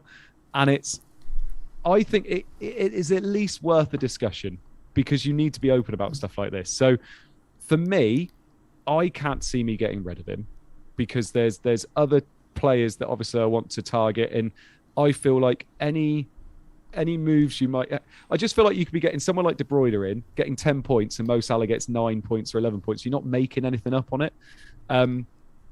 But if there are people out there that are overall rank 100 and they want to try and win the thing, yes, take Salah out and go for someone like KDB. If you are 200,000 and you just want to try and do a push, yes, you could do it. But at the same time, you could drop heavily because of it. So I do want to have the discussion. I know what Seb's going to say. Seb's going to be like, no, what you're talking about, this is ridiculous. But Joe might tinker it, which is weird because Joe's the dullard, but he might be thinking, no, I quite fancy this just move. Because I've been playing a long time, and you've got experience of players like this that come along, like Suarez, for example, Ronaldo of old. It seems laughable to get rid of them when they haven't scored for a little while, because they're going to come back, and that's the risk you take. But Ben Crabtree won FPL as an Everton fan with no Liverpool players. This was when Salah was still there. It was a new guy on the scene, scoring all those goals, getting all those points, and he won the game without him. So it proves that you can do that. And I think just looking at some of the community questions we got on this, Matt was saying, do we need Salah given Spurs captaincy potential? And is it better to have Kane and Son rather than Salah? If you add up the points from now until the end of the season, Kane and Son or Kane and Salah, who's going to... I suspect is probably going to be very similar. FPL Matt, Salah or KDB for the running. Once again, if you have KDB instead of Salah, what points difference is it going to make? You might get more, you might get less, but only slightly. They're both great players. Karen 14, can Salah be sold for Bruno this week if you have a wild card ready for game week 34? And I think this is a serious consideration, because looking at the fixtures, they are relatively tough compared to Manchester United's, and who have a double, which includes Norwich, which is the fixture to target. And you might prosper if you have a wildcard to get Salah back in 34. Now, remove Salah for Fernandes. And I think if I had a wildcard left and I was going to use it in 34, I would actually consider that move. I think that would be a move to make. But for other people, I think with a player like Salah, if you want to go down the no Salah route, you have to be prepared for that. You have to be prepared for the fact that he's amazing, that he could score an incredible amount of points at any given moment, and you have to be the kind of manager that thinks, well, it doesn't matter, I've got another player that I'm happy with instead. But I'm not that kind of manager. I'm the kind of manager who would look at Salah and go, why the hell did I get rid of him? He's amazing. And also the memory of, I think it was, although, his fixtures are tougher than Bournemouth away, but it was around about that time that he hadn't scored for 3 or 4 games, and he was playing Bournemouth, and people were getting rid of him. And then he came out with a huge points haul there. It was goals and assists. And people were saying, "Oh, I can't believe that derailed my season. I can't believe." I saw it in that week. Yeah, people did it. Loads of people did it. Loads and loads of people did. And lots of people are selling Salah at the moment. And a Bournemouth away is going to come along, and it might not, but it's not a risk for me as a manager. I'm willing to take, but it is good to play devil's advocate here, in that you can win FPL by not having Salah. You can do just as well by having KDB or Bruno Fernandes for a little while, or maybe just hop between some of those premiums if you've got those chips and transfers to make. But yeah, that's my thoughts on it. What's up? I think so. I mean, you've both covered the sort of yes and no side of it beautifully, so I won't have too much to add there. I think it's maybe more interesting to think about how we're thinking about this question. So what Luke presents there is effectively an answer to, is Salah playing badly? And the answer is unequivocally no. He is playing well. He may well be finishing badly, but he was finishing well earlier in the season. So is it just a bit of luck? Is it, the rub of the green? Whatever that is, I don't think that's enough to say he's playing badly. Quite clearly isn't. Worth noting, he was subbed off tonight, made a couple of key passes. I don't think he had any shots on 61 minutes, so might want to check there isn't an injury. People have also mentioned, I believe he's currently fasting for Ramadan. But again, I would expect that to affect all of his stats, not just his finishing. So I'm not sure I buy into that. No, that's also there's so many Muslim players in the Premier League, and they have this every year, and they come and get huge points hauls. If it doesn't, these are super top athletes. They can have. I mean, I don't have experience of it, so I can't comment in too much knowledge. But I would suspect if there's anyone in the world equipped to deal with that, it would be professional athletes with world-class coaches around them and nutritionists. It may well have an effect. They may be able to minimise that, as you say. And look, the numbers show that. Well, if it is having an effect, he's overcoming it very, very well. So I think then it's just a question of FPL strategy. And I sold Salah around this period, give or take, last season, and that went all right. I've considered it. I don't think I will do it. And like I said, it's not a question of if he's playing well. I think he is. And, if you're talking about confidence, outcome bias, whatever, I think that's a different discussion, and I think there were some pitfalls there. But if your team looks better with a KDB or whoever it is, fund spread, and you think the net points difference is in your favour, fine, go for it. I just think that's hard because Salah's, what we know to be a good predictor of future points, XG and XA here, is looking good. 34, I think, is the only week where you'd say, because there's a single and Spurs have a decent fixture, but Liverpool have Everton, I think. That's where you'd say I want to captain him. Then there's a double, but we might be free hitting. We might have other doubles to captain. So the captaincy is a consideration, but maybe lighter. So I'd understand it, but I don't think I'm doing it myself. Hey, Andy, shall I put up a slide to show where Salah is in the expected goal involvement last four? Yes. So go for it. This is where he's usually at the top of these stats, but yeah. So who's there, Andy, and where's Salah? Yeah, so Tony is top for XGI. Obviously, there's quite a few pens in there. This is not. This is all. Yeah. Yes. So Havertz is second with 3.86. Then there's Kane with 3.84. Sterling 3.34. And then we've got Ronaldo. Salah is sixth with 3.22. So he's not too far off second place, to be perfectly honest.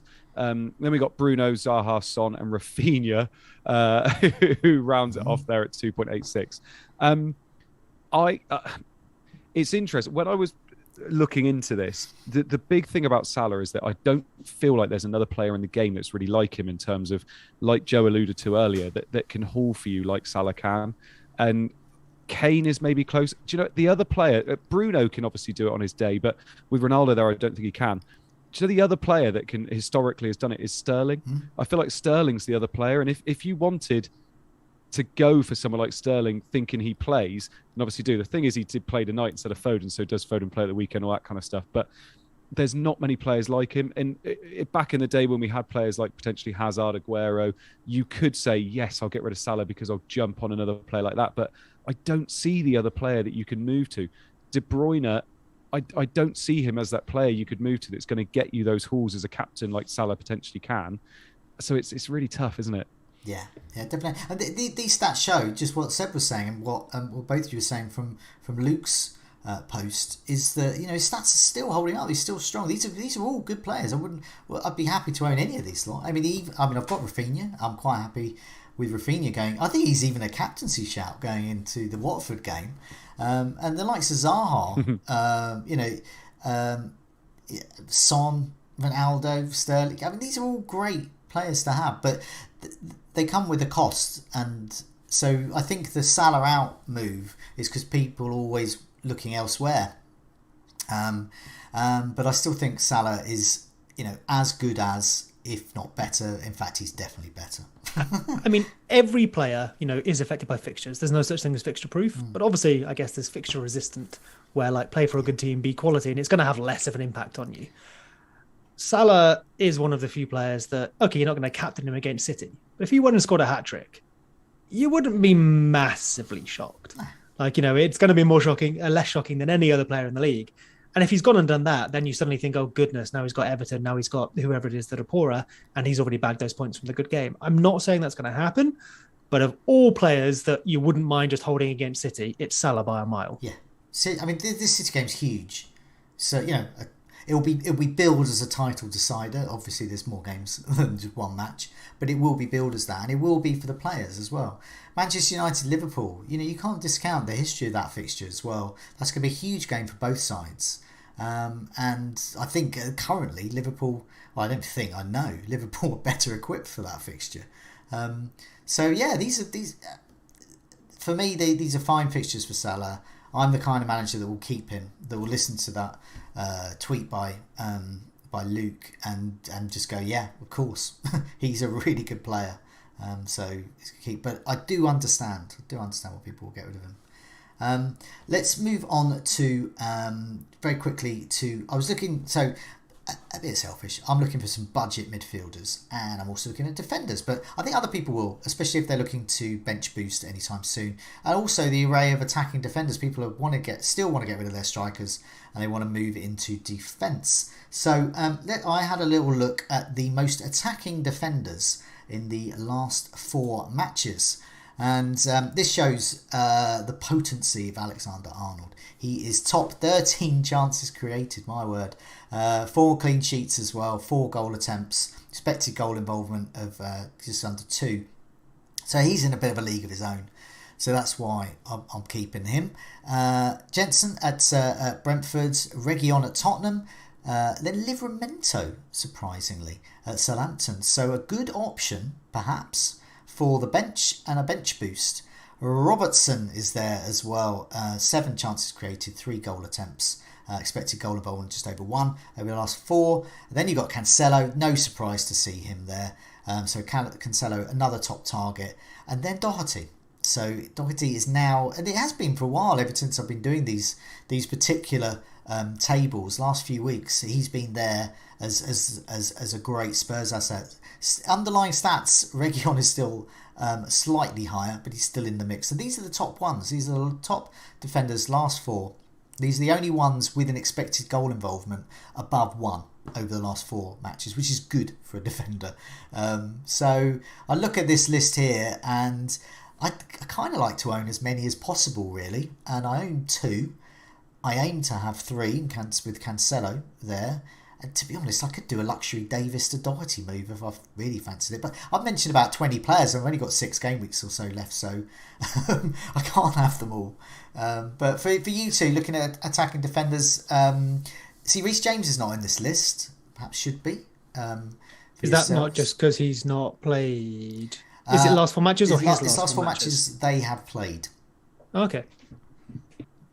So yeah, he's not there. Chilwell was. I removed Chilwell, by the way, because I put this up on Twitter, and as usual with these, when you put these things up on Twitter, people always highlight the player who's obviously injured for 10 months, and why is he in there? I'll get him.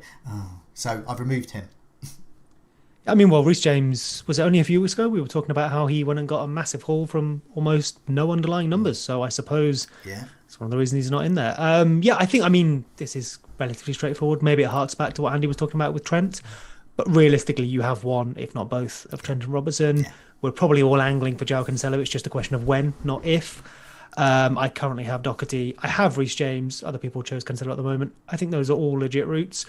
For me, the more interesting question maybe is the Liverpool one, and then what you do with the final spot. Is that Doherty? Is it someone you bench and you get a midfielder or a striker? I've got Doherty, and I think I will hold him until at least 36, was it, when I was talking about maybe changing him? So, yeah, what about you, Andy? Yeah, same. Yeah, it's literally exactly the same. Trent or Robertson or both, absolutely fine. I think there is a real shout to go into 5 at the back in terms. I think a lot of people are going to do that. I think if you can get Trent, Cancelo, Robertson, and then 2 Chelsea, 1 Chelsea and Doherty, I think you're going to be well set till the end of the season, pretty much, especially with the doubles and things coming up. And a lot of those teams that we like with the doubles don't have the best defenses, but they do have nice attacks. So I think if you wanted to do that, I think you'd be absolutely fine. If you wanted to go for something like Edison in goal as well, yeah, go for it. I don't think there's going to be much wrong with that moving forward. So with my bargain basement shopping trolley, I'm also looking at cheap midfielders as well. So this is sub 5 million midfielders last 4 matches. So this shows that Fernandinho, if he can get his starts, is in fact probably the best option if he gets starts, which he's not going to. So he costs 4.7 expected goal involvement, just over 1. Then Højbjerg at Tottenham. We haven't got any room for a Højbjerg. We can't mess around with that. We've already mentioned other Spurs players we want. But then you get to... So I put Jacob Ramsey in here. I didn't remove him, even though I was looking at really bench boost 33 for me, just because people will consider bench boost in 36 or so, or whenever Villa do have that next double. And Jacob Ramsey, I think, is probably the best option for that. At 4.8 there, expected goal just under 1. But then it's these Manchester United lads, Elanga and Fred. Fred surprisingly getting attacking returns, and I was really annoyed he got one this weekend, because he genuinely is my Ramsey replacement for a bench boost at 4.9, and I think I'm just going to get him in early this week, because I don't want to risk getting a Leicester midfielder and them getting injured or finding out that they're going to be preferred elsewhere. But whereas I don't mind sort of taking a risk on basically one of the cheapest spots in my team. So I think I might just get Fred in 4.9. He's expected goal involvement just over 1. So he's really on a par with the likes of. So if you're going to mess around with Jacob Ramsey, you might as well mess around with Fred. 4.9 could be an option in for Newcastle, and Janouts as well at Brentford if you want to go down that route. So there's a few options there. I did compare them to 5 million to 6 million midfield, so if you want to spend a little more. So you can see all of these expected goal involvement from Fernandinho down to Fred like hovering around the 1. For those who've got expected goal involvement above 1, who spend a little bit more, Smith Rowe at Arsenal 5.7. Dwight McNeil, we mentioned him last week. I think we can sketch over him again, 5.6. And Bomo at Brentford, if you want to go down the single game weekers rule route, 5.2. He did get 2-3 assists at the weekend against Chelsea. So can't play Chelsea every week, mate. Elyounoussi is a player I mention almost every week we have for these tables, and he does get attacking returns every now and again. Anyway, it's 5.4 at Southampton. Harrison at Leeds. Leeds fan Seb. Harrison, worth getting in, 5.5? So with us more playing a 4-2-3-1 now, I guess the spot on the left is his, with Bamford out because James will play up front. If Gelhardt comes in, it may push James back onto the left. Okay. Rodrigo and Rafinha are solid in there. So I just think no, because at the price and the fact that you can only have 5 midfielders. Martinelli, 5.3, probably the pick of the bunch, I think. Ericsson 5.5 for the romantics of the game. Seeing Ericsson back, Brentford. Odegaard, he is your differential pick there, 5.5. And then you got Willock and Fraser, 5.7 for Willock, 5.3 for Fraser. They're expected goal involvement. It's on it. Fraser's, it's sort of just above Fred at the moment. So that's why I was thinking about Fred. But if I fancied spending a little bit more, I'd try and get Fraser in, and I would anticipate that little block of the next 3 game weeks could be a good time to get Fraser in, and I may even go down that route as well. But just looking at these, I don't know if either of you two are in the market for a cheap midfielder, and if you were, which one would you get? I think it would be Dewsbury Hall for me. I know he's not on the tables. But I really like him as a player, and I think he's cheap now. Is he cheaper than 5 mil? I think he's 4 point something, isn't he? Yeah, he's cheap. Yeah, but he's not. He's really cheap, isn't he? He's nowhere near my list. He's creating lots of chances. He's 4-4. 4-4. So, yeah, I think I'd be. I that's where I would go. I think just because of how cheap he is, and I don't know. I think I'm not expecting anything from him, but 4-4. I think that's probably the way I go. Yeah, I echo that, and also I haven't really considered it that much because I have 5 in midfield. Yeah, I will be going cheap up front, potentially doubly cheap up front. Okay. So for people like me considering it, just because I might go for 5 at the back and might need a cheap midfielder there. You've said Dewsbury Hall. I will look again at his stats. His stats didn't stack up against these lads, but so literally a luxury move getting Dewsbury Hall in. Let's have a look at our community team. This is Alex's team here. He's on 44 points with 2 free transfers left, and could he come off the bench for Trent? Yeah. Yeah. Yes. And well played. See, this is why I usually put next week's one up, but I just wanted to put this jammy picture up of Alexander-Arnold and Doherty. So yeah, 14 points off the bench. So he was on about 30 points, but this has elevated him to 40 something a row. And he's got a few more points just about from the Arsenal lads that he's got in just appearance points. But nevertheless, I think we've got 2 free transfers, 1.5 in the bank.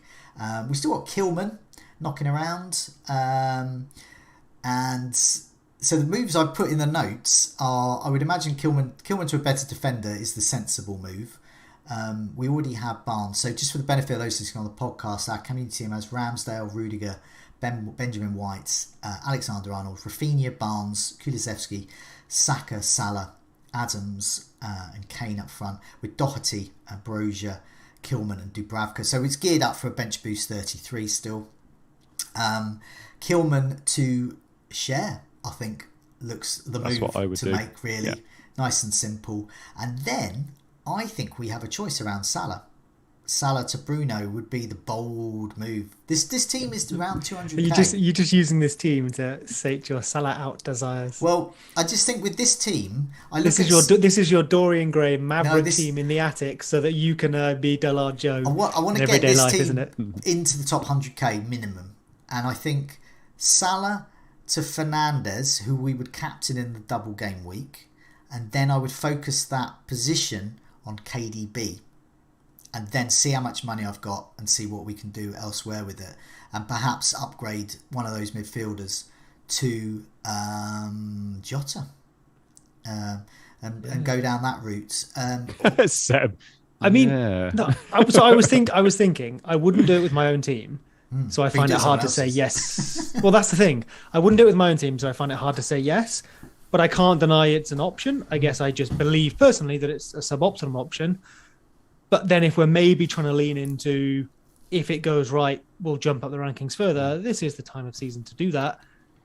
So that's what I mean. Like, I want to say yes, but I feel like I'd be being dishonest because I wouldn't do it with my own team. Yeah, I do Kilman and share, and I think that'd be it for me. Kilman and share. Just this week. I mean, this is why I'm thinking about the decision to be made next week. Yeah. And that still will be under consideration, but probably we won't go for that. But we have a free hit left, which I'm going to be using. I think we should use 36 or 37, whichever way it falls. But I think we should then work towards that, really, and then so looking towards City, and that's why I was mentioning KDB there. But definitely Cancelo somehow, and we'll look there. So Adams a cash cow, a bit like my team there. But I think this team is well set up, I think, and fingers crossed. Shall we round off with some quick-fire questions? But before we do that, shall we have a look at our bus teams and our captaincy consideration? Because I think the captaincy's a bit up in the air this week. So, Seb, let's have a look at your team first. Can people be putting questions in the chat, please? Put questions in the chat and I'll get these boys to answer them as quickly as possible because it's almost 10 o'clock. Yeah, and it's gone on quite some time. Literally 2 hours past my bedtime. So Seb, who have you got? What moves have you made or going to make? And what's your who are you going to captain? Sure, I have Dubravka in goal, Trent, James, Tierney, come to that back in a sec, and Doherty at the back. Salah, Son, Saka, Rafinha, Kulusevski, and Lacazette. The bench of Foster, Robertson, Gelhardt, and Brozier. Gelhardt currently yellow flagged, Brozier red flag because obviously Chelsea. I am captaining Son at the moment with the vice of Saka. That's certainly liable to change. It's just a bus team. I won't be captaining Salah though. And then Kieran Tierney is my problem at the back. See if we learn any more about the injury.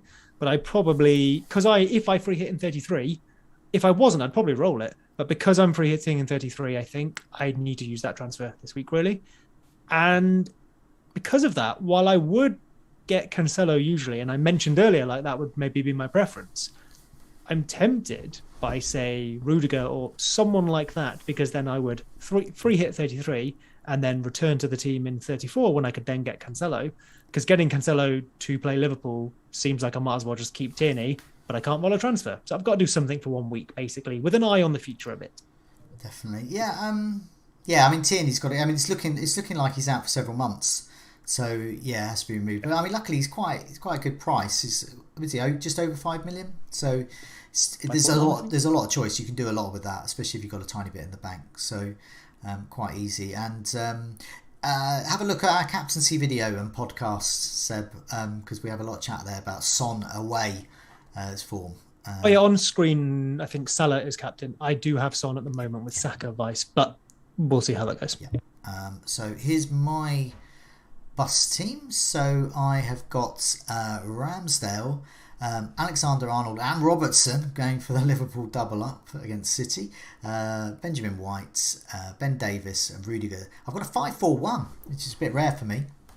I've got Salah, my vice-captain, Kulusevski, Saka, Rafinha, who I think is a good option against Watford, and then Kane captaincy. Once again, do have a look at the captaincy video and podcast that we did earlier.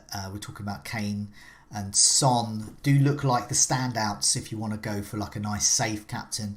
It looks like a good match, especially good for Kane with his home and away form, but do not discount Son. He's rather good as well. On my bench, I've got Dubravka, Che Adams, Ramsey and Brozier, who can't play. So, I've got 2 frees. So I've got to use one. I'd love to just use 3 next week, but I don't really want to use one. And I don't particularly want to remove any of my defenders because I want one of them to become Cancelo at some point. So I am looking at something boring like Ramsey to Fred or Elanga or Dewsbury Hall. But the rest I'm just...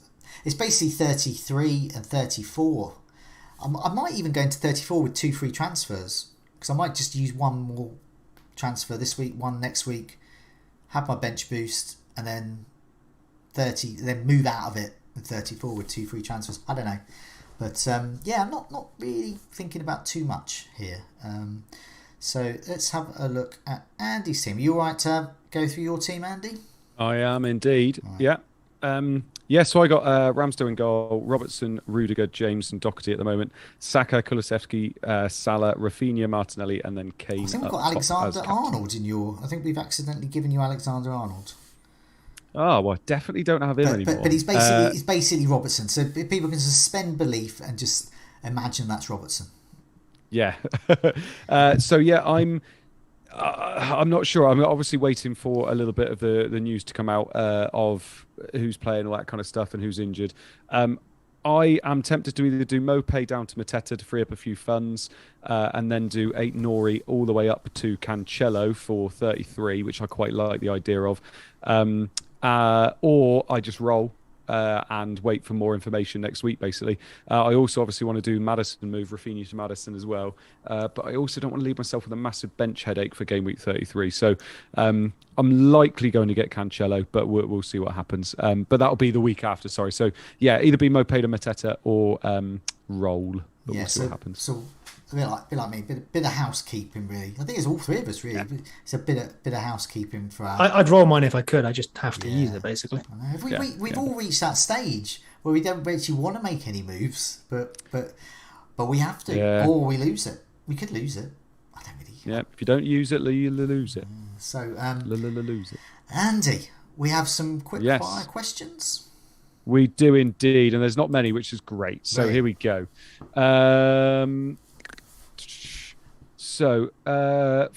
Football Man 10 says, so my question is this week, I'm playing a back three with Trent and Cancelo and probably Doherty. Should I roll the transfer or should I bring in James for Tierney and bench Doherty? Right, don't bench Doherty. Get rid of Tierney because he's injured for ages. I mean, that's it. I don't know who else you get in, but don't. If it involves benching Doherty, don't bother. Just bench Tierney and just deal with him another time. But yeah, don't bench Doherty. Seb? Yeah, get James, but yeah, probably don't bench Doherty. So could do both, could do neither. Michael Brooker, Roberts or Share for the next three? Seb? Share? Yeah. Joe? Yeah, I believe it's Share. Yeah. Gaza says, Spider-Man or Superman, Joe? Oh, Spider-Man? Film Spider-Man, superheroes, Superman would literally murder Spider-Man. As people can see behind me, comic world, I would Spider-Man for so many reasons. Reasons over Superman. Niraj Sharma says, thoughts on Son, Kulu and Kane triple up, Joe? Son, Kulu, Kane triple up. Yes, I think if you've got a wild card, well, I think it's very difficult to achieve otherwise. Yeah. Seb? You have to sacrifice Salah or Big at the back, so it's a toss-up. I wouldn't do it, but it could work. Yeah. Kieran Glennon says, do I get Bruno, James and Maddison for Salah, Dean and Martinelli? Seb? Bruno, James, Madison for... Madison. For Salah, Dean and Martinelli. Yes, mostly just because I'm distracted now. I think I've just said yes to selling Salah, haven't I? No, don't sell Salah. Joe? No, I mean, no. Although, who was the rubbish player in that mix? It was Luca Dean. Just do the Maddison one. Just get Maddison. Yeah, Maddison, good. Keep Salah. Get rid of Luca Dean. Does that make sense? Jones Bloke says, do I do Havertz to Maddison, Joe? I don't think I would. No, I don't know. No, I don't. I think they was going to score similar. I think I would. Seb? I would, yeah. If you need the money. Wait for Leicester's Conference League game, but otherwise, yes. Iftiak Ahmad says, would you sell Tierney for a Newcastle defender? Yes. Joe? Yes. Tierney's got to go because he's a long-term injury, we believe. Yeah. And Newcastle, as we've said, have got great next fixtures and they're cheap. Share, get him in. Lovely. And Seb? Yeah, if you're not free hitting, I'm just looking at that. That's maybe an option for me, but I'm free hitting, so yes. Yeah, and that's it. Okay. Lovely jubbly. I think we got it all sorted. I think we've solved FPL. Yes. It only took us 2 hours. I will just urge people, just to say again, we will post, that was Lynn's spreadsheet we were using, which I think I've retweeted. We'll stick it on the end of this tweet as well when this comes out. Yeah. Do go look at that because I think I mixed up a fixture in there. So please do confirm visually what we were talking about as well. Yes, indeed. That was an epic, but we've had these new double game weeks confirmed, so it needed to be because we've got to get our heads around them. And I know from me and so many other managers, it's so much contend with this season in terms of planning. I know we all like planning, but I kind of like a little less planning. And I think I'm quite welcoming the fact that I think there's no double coming up. I think game week 32.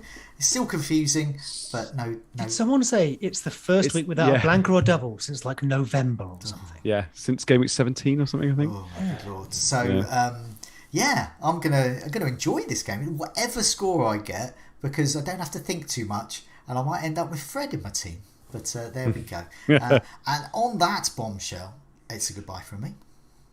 It's a goodbye from me. It's a goodbye from me. Goodbye all.